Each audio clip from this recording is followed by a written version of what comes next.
Хора, които би трябвало да знаете. Джон Пембъртън.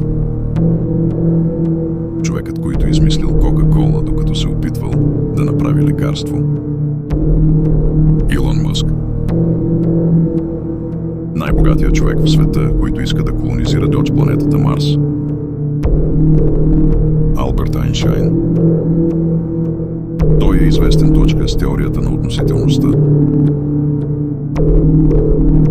Никола Тесла. Той е известен с откриването и внедряването на променливия ток. Айзак Нютон. Той е открил гравитацията.